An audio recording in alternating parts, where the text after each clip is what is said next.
नमस्कार प्रिय महोदय। माघ 15 देखि फागुन 15 सम्मको पुरा एक महिनाको समयमा तपाईँ मीन राशिको जीवनमा के कस्ता उतार चढावहरू, के कति सुखद, के कति दुःखद पक्षहरू जोडिन आइपुग्नेछन् त? तपाईँको राशि मीन हो भने यो पुरा एक महिनाको समयमा तपाईँको स्वास्थ्य अवस्था कस्तो रहनेछ? स्वास्थ्यले कति साथ दिने सङ्केत गर्छ त ग्रह गोचरले? तपाईँ विद्यार्थी हुनुहुन्छ, पढाइ लेखाइमा के कस्ता उतार चढावहरू आउन सक्छन्? प्रेम, अविवाहित हुनुहुन्छ, प्रेम सम्बन्धमा कस्तो स्थिति उपस्थित देखिन्छ त? वैवाहिक जीवन कसरी अगाडि बढ्ने, के कस्ता उतार चढावहरू आउन सक्ने देखिन्छ? भाग्यले साथ दिएको छ कि छैन यो समयमा? कुनै पनि शुभ कार्य, कुनै पनि माङ्गलिक कार्य, कुनै पनि नयाँ कार्य हैन गर्नका लागि समयले साथ दिएको अवस्था हो कि होइन? कुनै शेयर बजारको काम गर्नु छ, कुनै विशेष कार्य गर्नु छ, घर जग्गाको कारोबार गर्नु छ, किन्नु छ, बेच्नु छ, हैन खरिद बिक्रीको काम सँगसँगै कुनै पनि विशेष कार्य गर्नका लागि भाग्यले साथ दिएको समय छ कि छैन? करियरमा, कार्यक्षेत्रमा स्थिति उपस्थिति कस्तो देखिन्छ? आफ्नो काममा हैन आफूले कति मेहनत, कति सङ्घर्ष, कति उतार, कति चढाव भोग्नुपर्ने देखिन्छ त? व्यापार व्यवसायमा लाभ हानि के छ त? यी कुराहरूको चर्चा त हुनेछ। सँगसँगै भिडियोको अन्तमा तपाईँलाई म एउटा विशेष उपाय दिनेछु। ग्रह गोचरले दिने अशुभ फलहरूको दूर गर्नका लागि, कटौती होस् भनेर भन्नका लागि तपाईँले गर्ने एउटा विशेष उपाय पनि म सेयर गर्छु। भिडियो स्किप नगरिकन अन्तसम्म हेर्नुहोला। आउनु सबैभन्दा पहिले ग्रहको स्थिति जानौँ, त्यसपछि अरू कुरा गरौँला। मीन राशिमा शनिदेव आएर बस्नुभएको छ। तपाईँलाई 7.5को दोस्रो फेज चलिरहेछ, यो थाहा छ तपाईँलाई। राशि स्वामी बृहस्पति चतुर्थ स्थानमा विराजित हुनुहुन्छ। 6औं स्थानमा केतु, एकादश स्थानमा सूर्य, शुक्र, बुध र मङ्गल गरेर 4वटा ग्रह बसेका छन् भने 12औं घरमा राहु विराजमान छन्। यो हो ग्रहको स्थिति। आउनु सबैभन्दा पहिले कुरा गरौँ तपाईँको स्वास्थ्य चर्चा।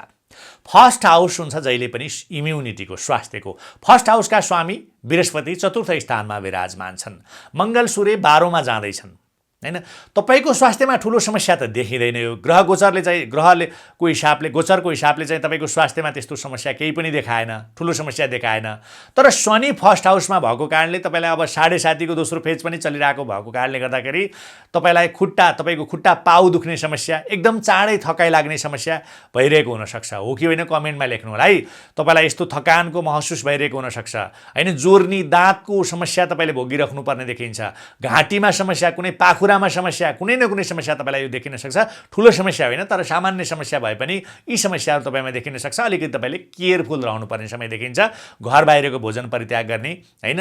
नर्मल्ली टाउको दुख्ने समस्या आदि बेहोर्नुपर्ने हुनसक्छ। अलिकति आफूलाई चुस्त शान्त राख्ने, योग ध्यान प्राणायाम गर्ने हो र स्वास्थ्यमा अलिकति तपाईँले ध्यान दिनुभयो, अलिकति समय दिनुभयो भने पुग्छ। अब पढाइ लेखाइको कुरा गरौँ। स्वास्थ्यपछि शिक्षाको पालो। पञ्चम भाव हुन्छ जहिले पनि पढाइ लेखाइको। पञ्चम भावका स्वामी चन्द्रमा मानिन्छन्। पढाइमा तपाईँ एकदमै धेरै सोच्नुहुन्छ कि, एकदमै धेरै सोच्ने, तर बगेको पानी जस्तो के। आयो हल्ला गयो, पढ्यो छैन, एकछिनमा कहाँ पुग्यो। कतै यस्तो भइरहेको त छैन? कमेन्टमा लेख्नु होला। बहुत पढ्न मन पनि जाने हैन, तर चाँडो भुल्ने समस्या हुनसक्छ। पढाइमा अलि चिन्ता पनि गर्ने, आत्मविश्वास पनि छ, तर सोचे जति गर्न नसकेको आभास तपाईँलाई हुनसक्छ। अलिकति मनलाई स्थिर राख्नु होला हैन। सूर्य शुक्रको सपोर्टले मन एकाग्र राख्न सके राम्रो देखिन्छ हैन। अब सूर्य पनि फागुन 1 गते राशि परिवर्तन गरेर आउनेछन्। शुक्रको पनि अगाडि नै अलिकति राशि परिवर्तन हुन्छ। त्यो हुनाले समय बित्दै जाँदाखेरि अलिकति राम्रो हुनसक्छ। जे होस् तपाईँले एकाग्र राख्नुहोस् आफ्नो मनलाई, र विशेष उपाय पनि म भिडियोको अन्तमा दिनेछु। तपाईँले भिडियो हेर्दै सुन्दै रहनुहोला। कुरा गरौँ प्रेम सम्बन्धको। लभ रिलेसन कस्तो रहने देखिन्छ त? तपाईँको पञ्चम भाव हुन्छ प्रेम सम्बन्धको पनि। पञ्चम भावमा शुक्र बुधको दृष्टि पनि छ। शनि फर्स्ट हाउसमा आएर बसेका छन्। तपाईँमा मुडी नेचर देखिन्छ है हजुर। जिद्दी र हठीपनले गर्दा तपाईँको प्रेम सम्बन्धमा केही उतार चढावको सङ्केत गर्यो ग्रह गोचरले। यहाँनिर सूर्य शुक्र 12औंमा जाँदैछन्। तपाईँको प्रेमी अथवा प्रेमिकामा डोमिनेटिङ नेचर पनि रहनेछ। हेर्नुहोस्, तपाईँ मुडी टाइपको पनि हुनुहुन्छ, तपाईँले जिद्दी हठीपन खालको हठी गर्ने मान्छे पनि हुनुहुन्छ यति बेला भने तपाईँले माया गरेको मान्छे, तपाईँ जोसँग सम्बन्धमा हुनुहुन्छ उहाँमा पनि अलिकति यो समयमा डोमिनेटिङ नेचर बढ्ने देखिन्छ हैन। त्यो हुनाले फेरि पनि तपाईँले आफ्नो बाणीमा कन्ट्रोल राख्न सक्नु भएन, आफ्नो जिद्दीपनलाई कन्ट्रोल गर्नु भएन भने चाहिँ तपाईँलाई गाह्रो हुनसक्छ है। दुवैजना आगो भएपछि के हुन्छ? अलिकति रिस्क कन्ट्रोल गर्नु पर्यो हैन, अलिकति आफ्नो बाणीमा कन्ट्रोल राख्नु पर्यो। सम्बन्ध अगाडि बढ्छ, तर ती कुराहरूलाई तपाईँले ध्यान दिन सक्नु भएन भने चाहिँ आगो भयो भने के हुनसक्छ? जल्न सक्छ कोही। त्यसैले आफ्नो प्रेम सम्बन्धलाई बचाउने के गर्ने त्यो डिसिजन चाहिँ तपाईँले सोच्नुपर्छ है। अब कुरा गरौँ वैवाहिक जीवनको। सप्तम भाव हुन्छ वैवाहिक जीवनको। सप्तमका स्वामी बुध 12औं घरमा जाँदैछन्, एकादश स्थानमा बसेर 12औंमा जाँदैछन् भनेपछि बृहस्पतिको दृष्टि पनि भनेपछि काममा व्यस्तता देखिन्छ। तपाईको जीवनसाथीको अलिकति काममा व्यस्तता बढेर जाने भएको कारणले गर्दा कम्युनिकेसन ग्याप हुन सक्ने सम्भावना प्रबल देखायो। यहाँनिर व्यस्तताले गर्दा वैवाहिक जीवनमा कम्युनिकेसनको ग्याप हुँदाखेरि अनेक शङ्का उपशङ्काको जागृति हुन सक्छ। होइन तैँले मलाई माया गर्न छोडिस् क्यारे भने जस्तो फिल हुने कि होइन, किन यो मान्छेले यस्तो व्यवहार गरिरहेछ भन्ने खालको हुनसक्छ। दिनमा 4 चोटि फोन गर्ने मान्छे अहिले त 1 चोटि फोन गर्दैन, फोन गर्दा पनि उठाउँदैन, यस्तो लाग्न सक्छ। यो व्यस्तताको कारणले हुनसक्छ है। लाइफ पार्टनरलाई अथवा अर्को समस्या के देखिन सक्छ भने तपाईँको जीवनसाथीलाई एलर्जी इन्फेक्सनले दुःख दिन सक्छ होइन। वैवाहिक जीवन सालाखाला हेर्दा एभरेजको देखिन्छ। अब भाग्य कस्तो छ त? भाग्यले कति साथ दिएको छ त यो समयमा तपाईँलाई? नवम स्थान भाग्यको हुन्छ। नवमका स्वामी मङ्गल एकादश स्थानमा छन्, त्यो पनि उच्चस्थ भएर बसेका छन्। यो बहुत राम्रो हो। फागुनको 11 गतेसम्म भाग्य तपाईँको साथमा छ। शुभ कार्य, माङ्गलिक कार्य गर्नका लागि, कुनै पनि नयाँ लगानी, कुनै पनि ठुलो लगानी, कुनै पनि विशेष कार्य गर्नका लागि बहुत राम्रो समय छ। लाभ प्राप्त हुने समय हो। यो समयमा तपाईँले आफूलाई कति मेहनत गर्न सक्नुहुन्छ होइन, कति आफू क्रिएटिभ रहेर अगाडि बढ्न सक्नुहुन्छ त्यो तपाईँमा डिपेन्ड हुने कुरा भयो। तर फागुन 11 गतेसम्म तपाईँले जे गर्नु छ गर्नुहोस्, भाग्य तपाईँको साथमा रहेको समय हो।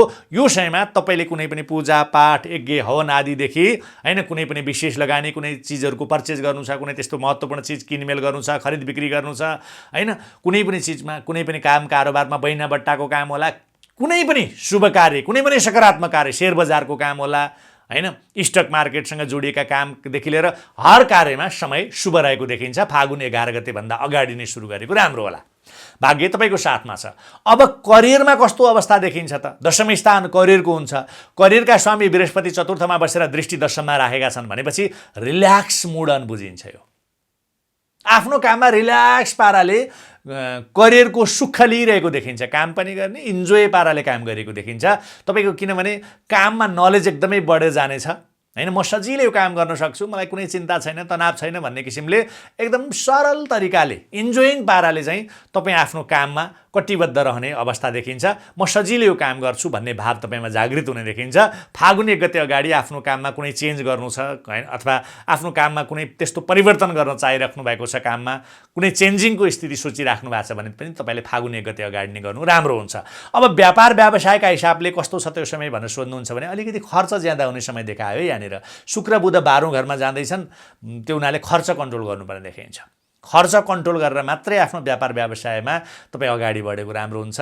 व्यापार व्यवसाय गरिरहेका मित्रहरूले पनि होइन खर्च कन्ट्रोलमा एकदमै ध्यान दिनु होला, नत्र भने उही दुःख गर्यो दुःख मात्रै हुनसक्छ। त्यो हुनाले अलिकति अब यो समयमा फेरि तपाईँको घरदेखि टाढा जानुपर्ने कुनै यात्रा आदि जुर्न सक्ने सम्भावना पनि देखिन्छ व्यापार व्यवसायको सिलसिलामा। अब यात्राले झन् खर्च बढाउन सक्छ। त्यो हुनाले अलिकति संयमता र खर्च कन्ट्रोलमा विशेष ध्यान पुर्याउनु आवश्यक देखियो।